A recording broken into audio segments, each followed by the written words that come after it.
Bonjour et bienvenue sur la chaîne Mysticé Fibrae. Mysticé Fibrae, c'est ma chaîne, moi c'est Pauline et je vous retrouve aujourd'hui pour un nouveau jour de Vlogtober. Alors aujourd'hui on va faire une petite recette de cuisine, ça faisait longtemps, je sais que vous adorez ça. Et on va parler crumble.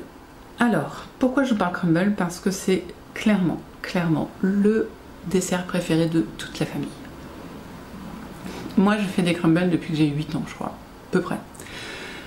Souvent à la pomme parce que c'est très facile et d'autant que maintenant avec l'éplucheur découpeur de pommes, ça va très vite, donc j'adore ça. Mais vraiment en plus j'adore la pomme, j'adore la pâte à crumble chez moi, il n'y a pas mieux. Et moi je fais pas les crumbles pâtissiers, c'est-à-dire que je mets pas de pâte en dessous, donc c'est un tout petit peu plus léger, un tout petit peu, vraiment un tout petit peu. Oui, et sinon en plus l'avantage des crumbles c'est qu'on peut en faire toute l'année et avec plein de fruits différents. Voilà, alors je suis pas fan des crumbles à banane par contre. Dès qu'on met un petit peu de rhubarbe dans le crumble à la pomme, là on démonte tout. J'ai plusieurs accompagnements à mes crumbles aux pommes. Parfois je fais un caramel que je mets dedans. Parfois, comme celui que vous allez voir, je vais mettre du sucre vanille et de la cannelle. En fait, j'avais très envie de le faire très automnal, donc je suis partie sur la cannelle. Parfois, on peut mettre des fruits, des fruits secs, des noix, ce genre de choses dans la pâte. On peut aussi mettre des... pas des flocons, si, c'est des flocons d'avoine. Oui, je crois. Ouais, c'est ça, je crois. Oui. Toujours dans la pâte pour donner plus de croustillant. On peut faire ce qu'on veut. C'est très bon aussi avec une boule de glace ou une petite cuillère de crème fraîche quand il sort du four. Voilà. Donc là vous voyez, j'en ai fait un ce soir et j'ai accompagné. On n'avait qu'une soupe à manger. Je me suis dit que vu que la soupe c'était léger, l'accompagner d'un crumble, les enfants râleraient moins du fait qu'il y ait une soupe parce qu'il y a un dessert et ils seraient contents. Et nous on serait pas trop lourd d'avoir mangé trop avant le crumble. Donc c'était tout bénef, donc soupe crumble, parfait. Ouais, donc je fais le crumble, je le fais, j'ai appris à le faire auprès de mes tantes et de ma grand-mère et de ma mère accessoirement.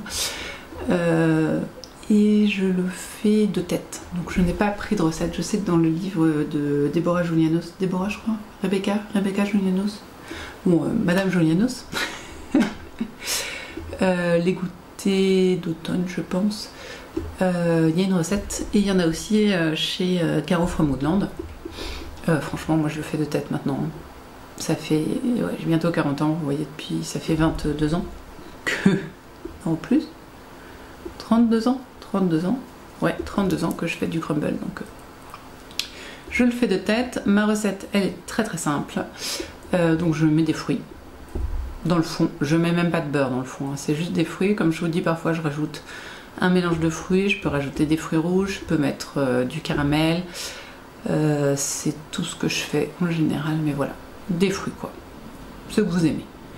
Ensuite je vais préparer la pâte, donc je vais faire ramollir un petit peu une quantité de beurre aléatoire. Le beurre c'est aléatoire et c'est lui qui va me donner la quantité pour tout le reste. Là par exemple j'ai mis 112 grammes je crois bien, donc 115 quoi. Ouais c'est ça, 115 grammes de beurre du coup, et comme j'avais ma quantité de beurre, hop j'ai mis autant de sucre, donc 115 grammes de sucre, et j'ai doublé cette quantité en farine, donc 230 grammes. Ça reste des calculs que j'arrive à faire, ça c'est incroyable. Je mets pas de sel parce que j'utilise du beurre salé, donc pas nécessaire pour moi en tout cas de rajouter du sel.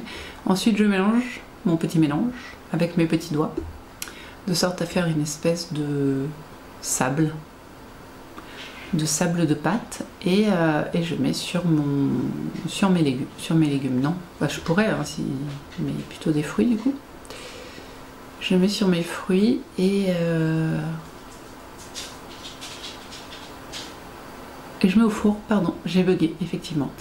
Je mets au four à 180 degrés quand je veux que ça fasse une bonne compotée. Là j'avais pas trop le temps donc j'ai mis à 200 degrés. Et puis jusqu'à ce que ça bouille et que ça ait l'air cuit, c'est-à-dire que ce soit un peu croustillant sur le dessus. Voilà. Je suis désolée, on l'a mangé déjà. Et en fait, ils étaient tellement pressés que je vous ai pas pris en photo, donc j'ai juste pris la fin du plat. C'est pas super classe, mais bon bah, ils se jettent dessus. Vraiment, c'est des vrais vautours devant un crumble, les enfants.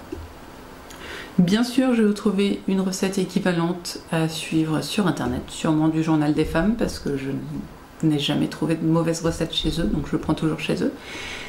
Et voilà, donc dites-moi si vous êtes des habitués du crumble, si vous avez la même recette que moi, si vous aimez ça, si vous n'aimez pas ça, si vous trouvez que le crumble de la boulangerie est très différent de celui qu'on fait. Moi perso, ouais, c'est ce que je pense. Et dites-moi si vous avez envie d'en faire. Voilà, merci beaucoup d'avoir regardé cette vidéo et on se retrouve demain pour un nouveau Vlogtober. À demain!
Ba, ba, da.